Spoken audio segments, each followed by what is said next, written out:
by the court after hearing all the submissions. Opposition Chief Whip Christopher Jones and Member of Parliament Tabitha Sarabo Haley filed an application in the High Court over what they say is the prolonged absence of Vice President JAGDEO from the National Assembly and from parliamentary sessions.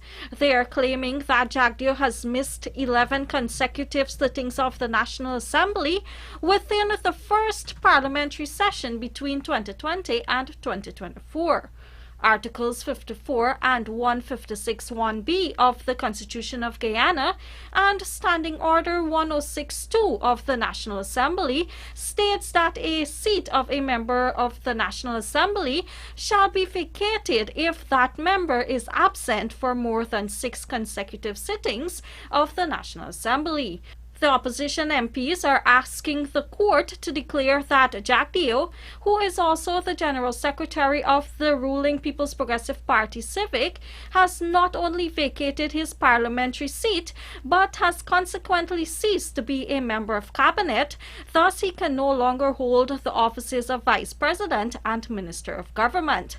But according to NANDLALL, who was also named in the legal proceedings along with Speaker Manzoor Nadir, this court challenge is not only intended to score political points, but also an attempt to have the judiciary interfere with the legislative arm of government. This constitutes another attempt by APNU AFC to pit one arm of government against the other. Here again, not learning from previous rulings, they are inviting the court to inquire into the business of Parliament. The Attorney General also argued that the parliamentary records would show that the coalition opposition itself is guilty of what they are accusing the Vice President of. I don't understand the logic.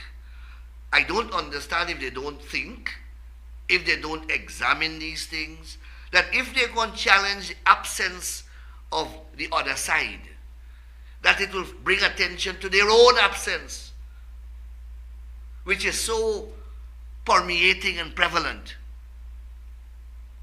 But that's the opposition you have to deal with. And once again, they are demonstrating their morbid fear of JAGDEO. They are demonstrating their morbid fear for this gentleman. So they want to get him out of the parliament. Reporting for the Evening News, Fanu Manikchand. The Guyana government is remaining resolute in its decision to make deductions from the salaries of those teachers who are on strike and have failed to show up to work over the past 2 weeks, saying it is ready to defend its actions in court. Here is Vanu Manikchand again with the details. Any action filed by the union or unions will be defended by the government. That was Attorney General and Legal Affairs Minister Anil Nandlall on the ongoing countrywide strike organized by the Guyana Teachers Union. His remark comes on the heels of the union threatening to legally challenge government's decision to cut the pay of those teachers who are on strike. But the Attorney General argued that government has a right to do so. The government, like every other employer, has a right to levy a deduction against workers who are absent from work without permission, leave, or authorization. That is standard industrial law, standard labor law, and standard industrial practice. The law is very clear. You withhold your labor, the employer can withhold his pay. And that is the law of the civilized world. So if the government decides to withhold pay, then the government is perfectly within its rights, lawfully, to do so. The ongoing teacher strike, which runs from February 5 to 16, has been labeled by government as illegal and politically driven. Since then, the Education Ministry has announced a series of actions taking to counter the strike. In addition to cutting pay of the teachers on strike, the ministry has also stopped deducting union fees from the salaries to be remitted to the GTU, a move which AG NANDLALL says is lawful. He contends that the government has reasonably dealt with the GTU in accordance with good industrial relations as well as practices and procedures, but same cannot be said for the union. Why should the government continue to offer such a service to a union that wants to hold the government at ransom and has unilaterally decided to call a strike while the government is negotiating and engaging the union in good faith? Why should a government aid and abet the misuse and abuse of union dues on behalf of the teachers of this country? Why should a government continue to aid and abet a union that is violating all the principles relating to responsible administration and good and transparent management of the finances of the union itself and by extension its membership? So the government decided to sever that relationship. According to the AG, this is supported by decisions of both the High Court and Court of Appeal, which had previously ruled that the government can withdraw this service to deduct union fees from public servants' salaries. Reporting for the Evening News, Vanu Manik-Chand. Meanwhile, Minister with responsibility for public affairs Kwame McCoy has also addressed the ongoing teacher strike, lamenting that the activity is negatively impacting students preparing for national examinations. Find out more in this Trishelle Sobers report.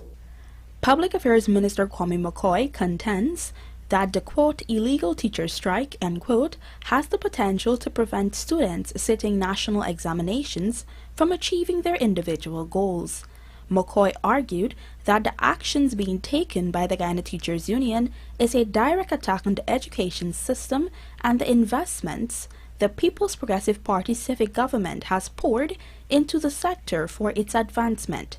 He made these comments during a community meeting at Lagrange, Region 3, Essequibo Islands, West Amarara on Monday. That is the purpose of this strike.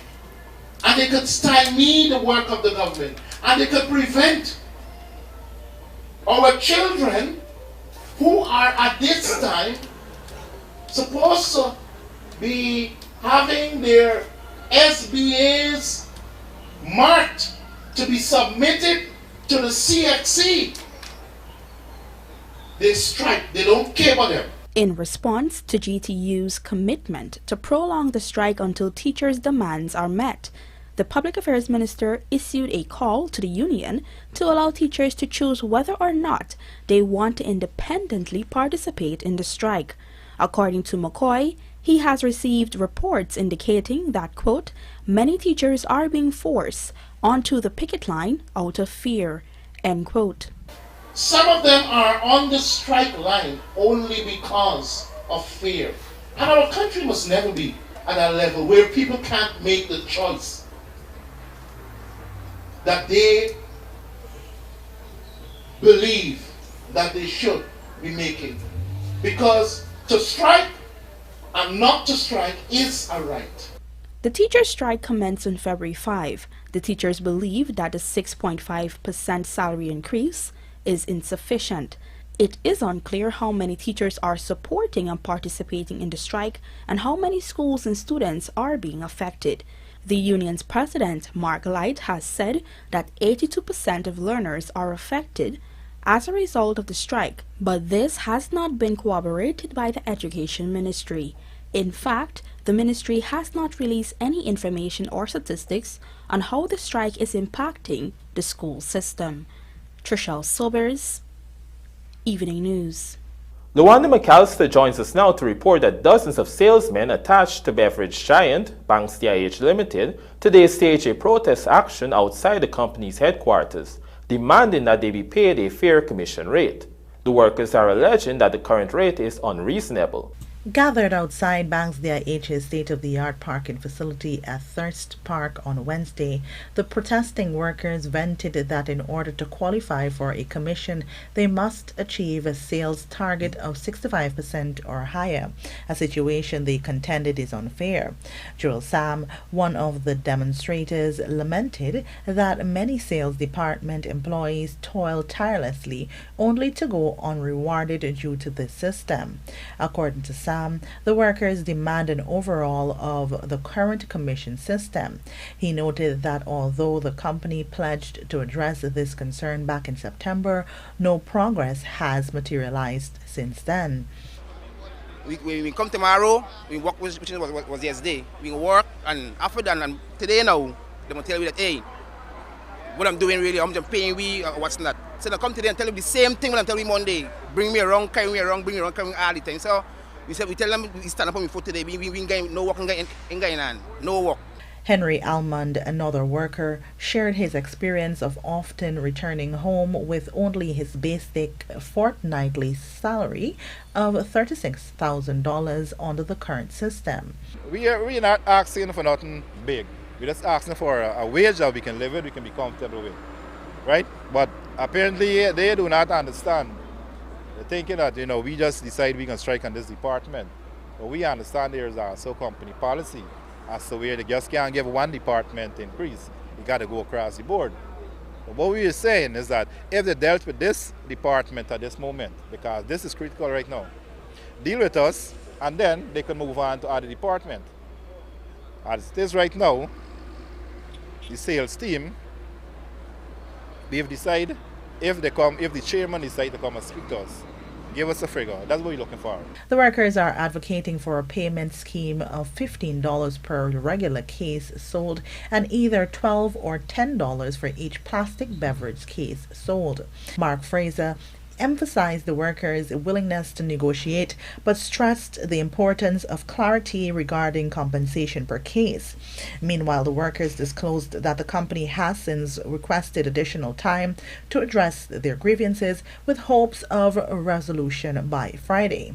In the interim, however, they have pledged to abstain from work. During its recent annual general meeting, Banks DIH Limited reported after-tax profits of $8.9 billion, marking a 6.8% increase from the previous year. Luanda McAllister, reporting for the Evening News. Coming up, suspected drug trafficker critical after being riddled with bullets at Tugville home, and Christians observe Ash Wednesday to mark beginning of Lent.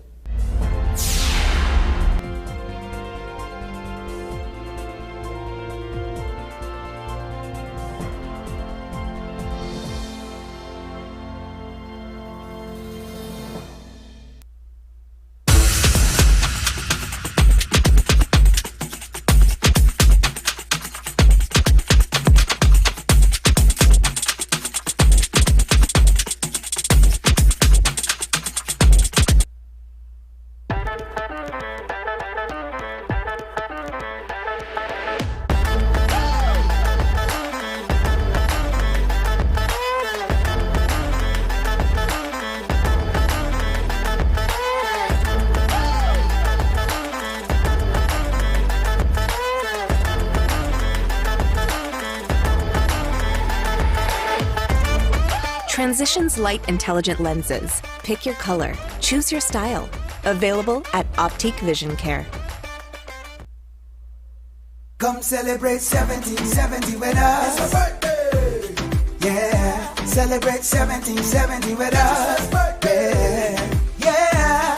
It's our 17th anniversary, and we're celebrating in style by giving away $17 million in 17 days. Top up with $1,000 or more for a chance to be one of 17 lucky winners of $1 million. Don't miss your chance. Top up today. Digicel, 17 years of bringing you the best. Come celebrate 1770 with us. It's a birthday.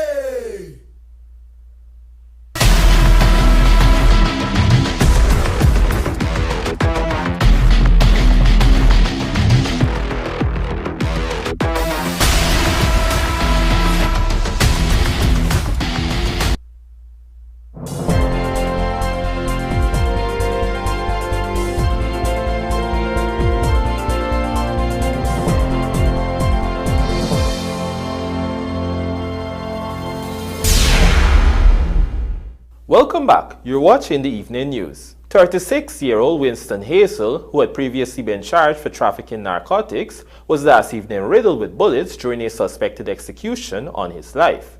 The incident occurred at around 1900 hours in front of his home at Tugville, Georgetown. This newscast understands that the man sustained approximately a dozen gunshot wounds about his body and is currently hospitalized in a critical condition. Reports are that as Hazel pulled up in his driveway in his motorcar, two suspects on a motorbike approached and began discharging rounds at him while he was still in his motorcar.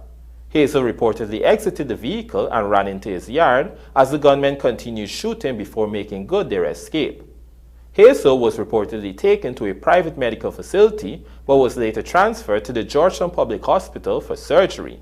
Hazel, who is an electrician by trade, was in 2022 arrested, charged, and remanded to prison on a charge of possession of narcotics for the purpose of trafficking.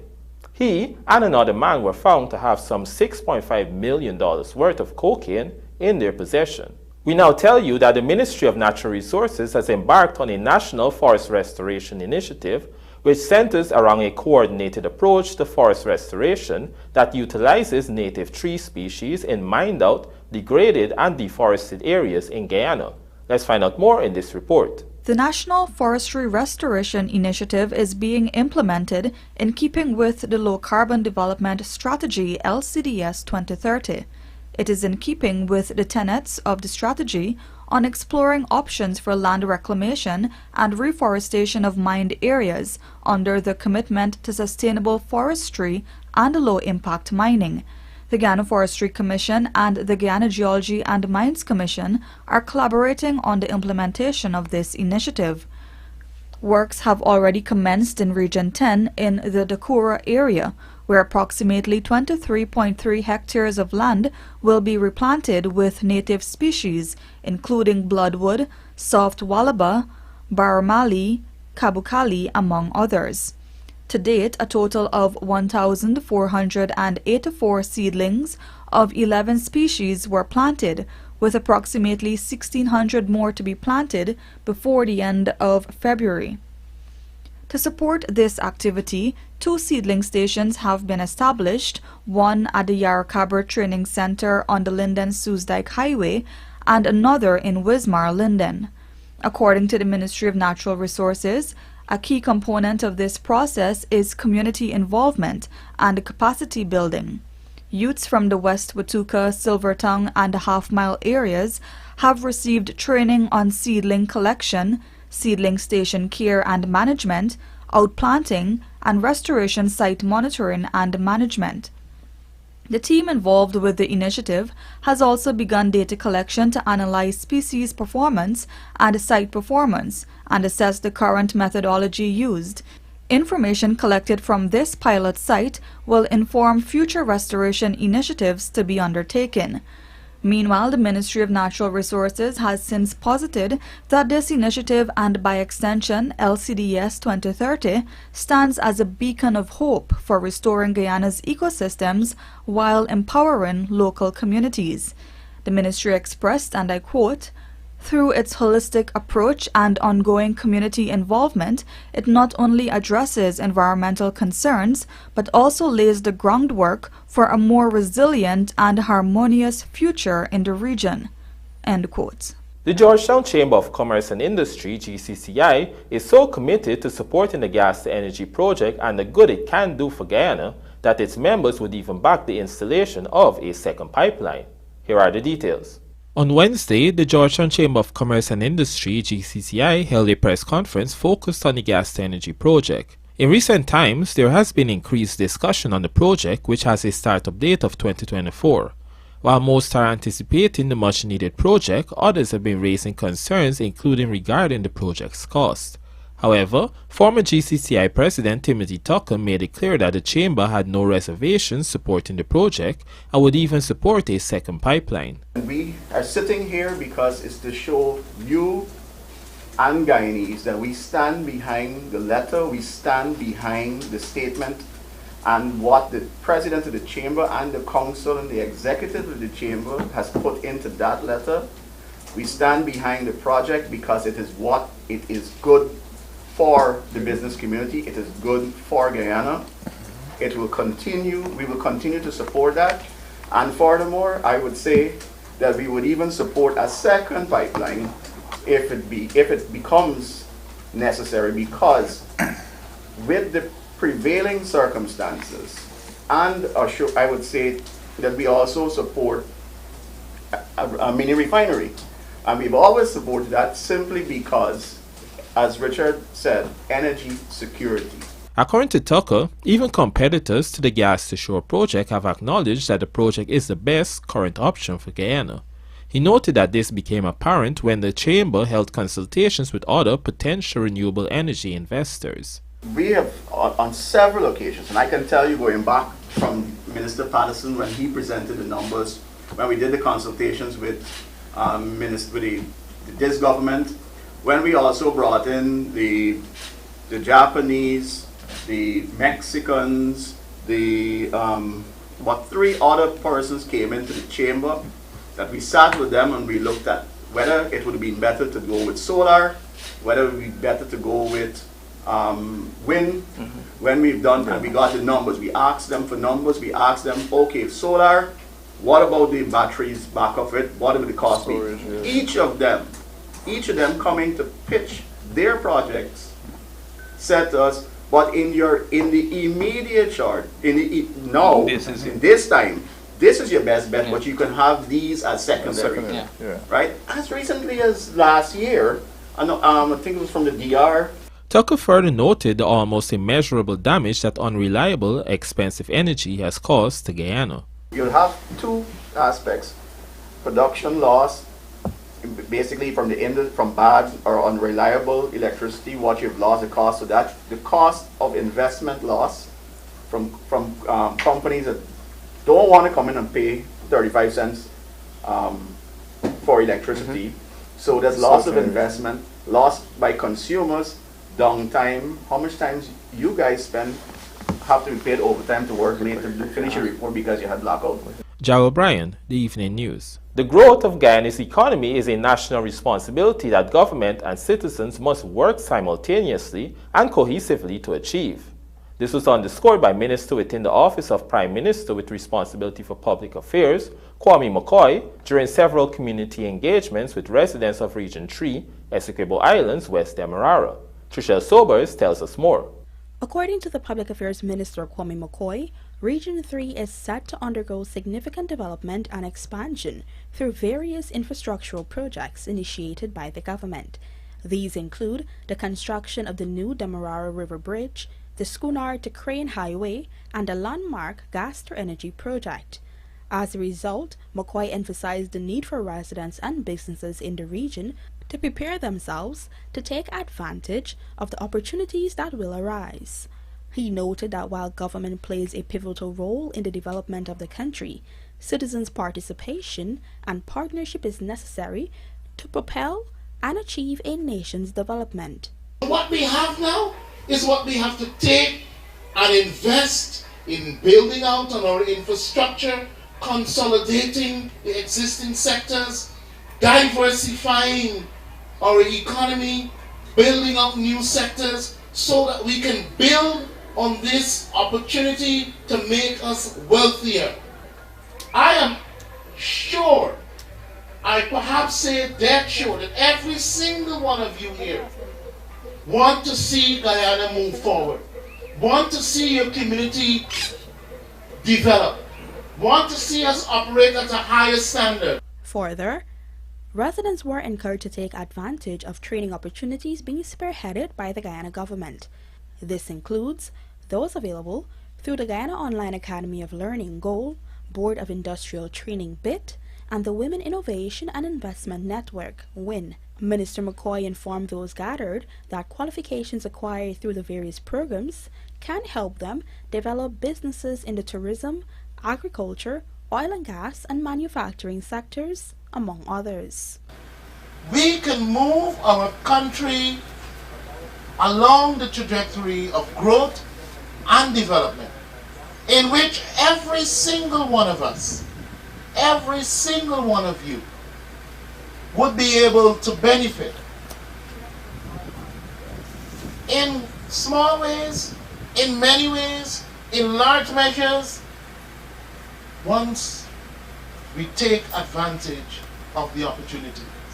During the engagements, persons were given the chance to voice their concerns, most of which were related to the improvement of roads, enhanced water service, and support for small businesses. These engagements are intended to provide citizens in every corner of Guyana with information on the recently passed national budget, which contains programs and measures that will improve their daily lives. Engagements will continue in Regions 2, 3, 4, 5, 6, and 10 over the next few weeks, led by all government ministers. Trishelle Sobers, Evening News. The 40-day period of Lent, an auspicious time for Christians around the world, began today with Ash Wednesday observances in which devotees received the symbolic mark of the Holy Cross in ashes on their foreheads. The Evening News visited the Cathedral of Immaculate Conception on Brickdam, Georgetown today, and spoke to worshippers and parish members on this year's observances. Let's have a look. The Cathedral of the Immaculate Conception, Brickdam, Georgetown, is one of the highly attended places of worship for Ash Wednesday.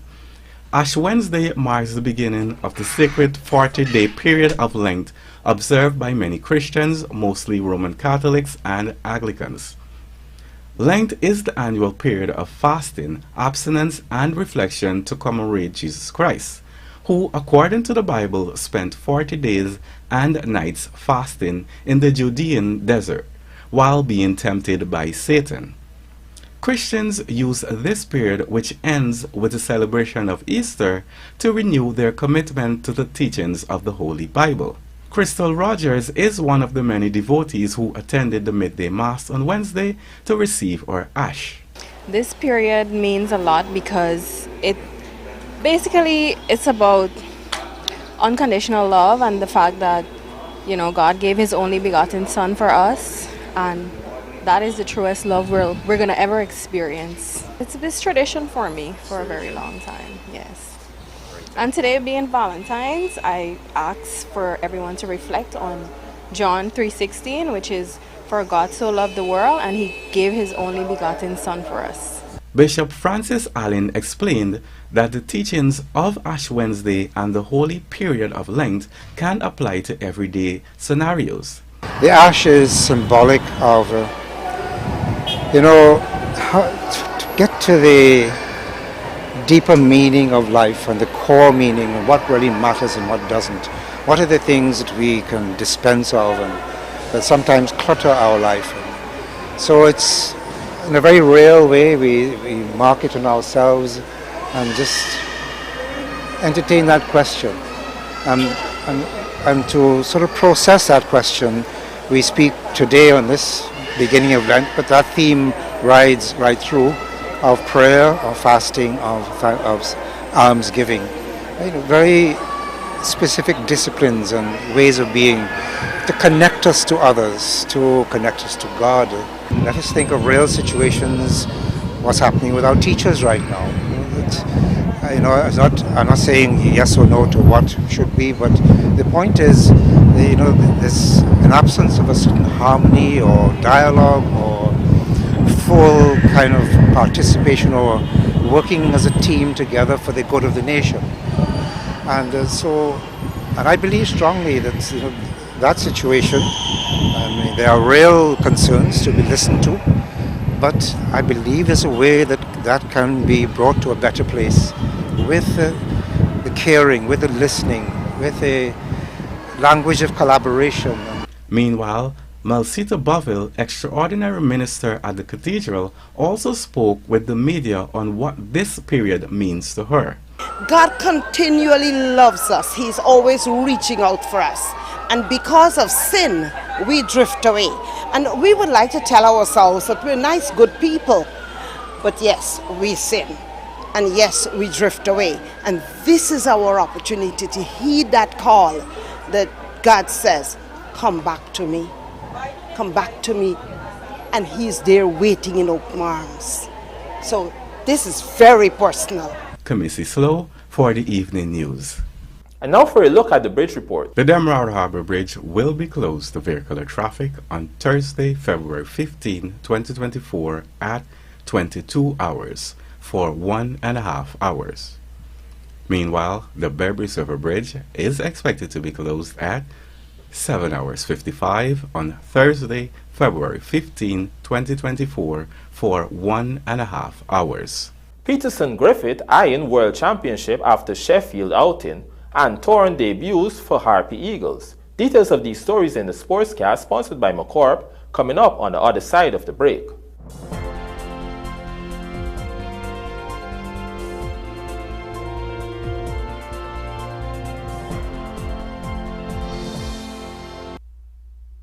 Looking to bring your dream home to reality?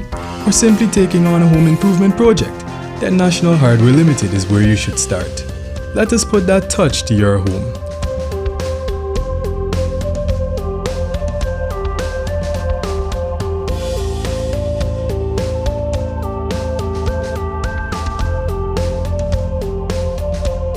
Choose from over 1,000 Berger Paint original hues for any surface.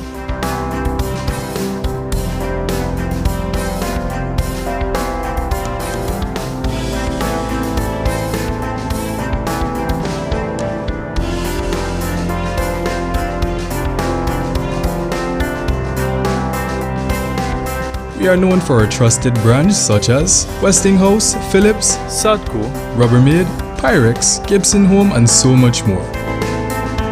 National Hardware Limited, your do-it-best store. Located in downtown Georgetown and industrial site Rhymeville.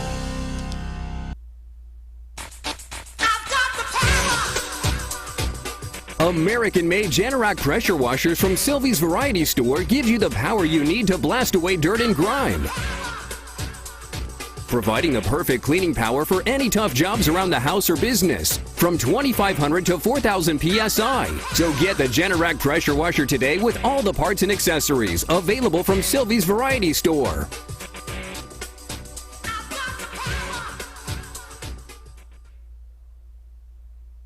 Come celebrate 1770 with us.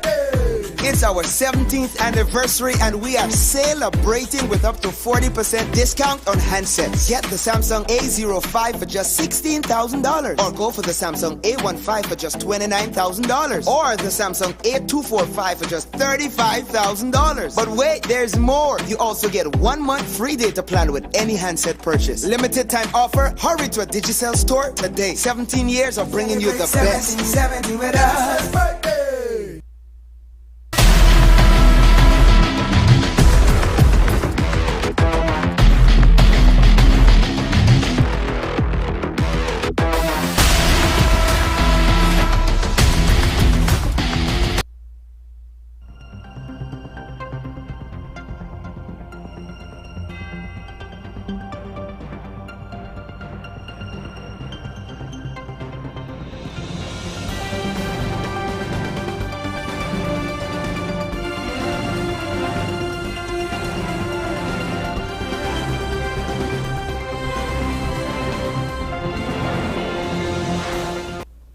Welcome back to this evening's Sportscast, sponsored by McCorp. Carlos Peterson Griffith, over the weekend, briefly held the powerlifting world record for squats while competing at the Sheffield Powerlifting Championships. After finishing among the top athletes in the world, the Guyanese has his eyes set on bigger achievements. Details in this Jemima Holmes report. The Sheffield Powerlifting Championships concluded over the past weekend with renowned Guyanese strongman Carlos Peterson Griffith making waves on the international stage. After shattering the squat world record and resetting it at 332.5 kilograms, which Peterson Griffith achieved in his second attempt at the squats. The Guyanese went on to finish 7th overall in the competition, totaling 875 kg at 98.5%. As such, Peterson Griffith summed up his performance, noting that he was contented and hungry for more. Sheffield has been a great experience, marvelous, besides the weather, besides settling in and so forth. One of my main aspects was to perform not just at a great stage or at a high level.